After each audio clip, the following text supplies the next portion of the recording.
Pemirsa, Presiden Prabowo Subianto menggelar diskusi dengan organisasi Gerakan Nurani Bangsa atau GNB di Istana Negara Jakarta untuk membahas sejumlah hal bersama para tokoh agama dan anggota GNB. Nah, untuk mengetahuinya, kita sudah terhubung dengan Fani, reporter Garuda TV di Istana Negara. Dan tentunya apakah dialog antara Presiden dan anggota GNB ini sudah selesai dilakukan? Dan apa saja poin-poin pembahasan dalam diskusi tersebut? Silahkan, Fani, laporannya. Ya, selamat malam pemirsa. Presiden Prabowo Subianto hari ini menggelar pertemuan dengan sejumlah tokoh lintas agama dan juga dengan organisasi Gerakan Nurani Bangsa di Istana Negara Jakarta. Tentu dalam pertemuan ini menjadi momentum untuk silaturahmi dan juga ruang diskusi antara pemerintah dan tokoh lintas agama. Dan memang diskusi yang dibahas adalah terkait dengan solusi untuk persoalan ataupun dinamika sosial politik di tanah air belakangan ini.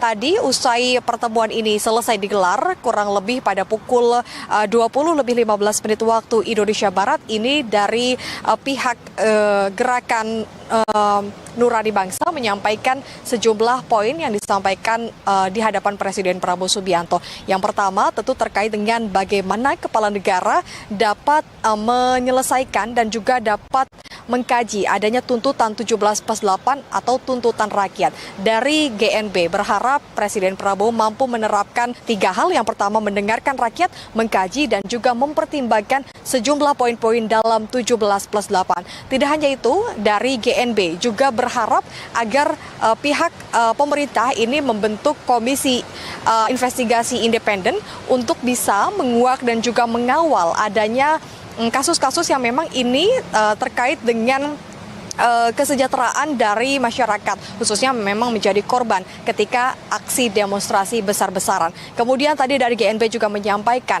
adanya poin-poin reformasi dalam bidang hukum, ekonomi, dan juga hak asasi manusia. Tadi juga disampaikan adanya reformasi kepolisian. Dan tadi memang ketika kami menanyakan bagaimana respon dari Presiden Prabowo Subianto, ini disampaikan langsung oleh salah satu anggota dari GNB, yaitu Lukman Hakim, yang menyampaikan bahwa memang Presiden menyambut baik terkait dengan sejumlah poin-poin yang disampaikan oleh GNB dan diharapkan memang adanya aspirasi dan juga masukan dari GNB ini bisa sekaligus mendorong serta menyuarakan agar Indonesia tetap dalam situasi yang aman, damai, dan juga tentram.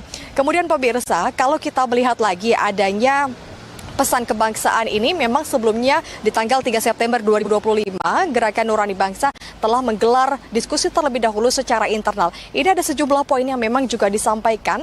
Yang pertama terkait dengan alokasi RAPBN 2025, yang mana di tahun 2025 ini ada 30,6 triliun yang diharapkan GNB agar pemerintah ini bisa mengalokasikan dana tersebut sesuai dengan fungsi dan bisa mensejahterakan masyarakat. Tidak hanya itu, dari GNB juga berharap agar pemerintah tidak cepat untuk menaikkan PPN dan menunda agar PPN naik 12% sehingga bisa diturunkan menjadi 8%. Kemudian dari GNB juga berharap adanya aksi demonstrasi besar-besaran itu menjadi evaluasi agar tidak lagi ada kelompok-kelompok tertentu yang menunggangi aksi demonstrasi dan pemerintah bisa mendengarkan lebih aspirasi dari masyarakat sehingga kejadian seperti beberapa hari yang lalu tidak terjadi kembali. Tentu dari Presiden sendiri berharap adanya dialog seperti ini bisa memperkuat persatuan dan kesatuan antara seluruh elemen bangsa. Sementara itu informasi yang kami sampaikan, Fani Agnia, Asep Sutiawan melaporkan.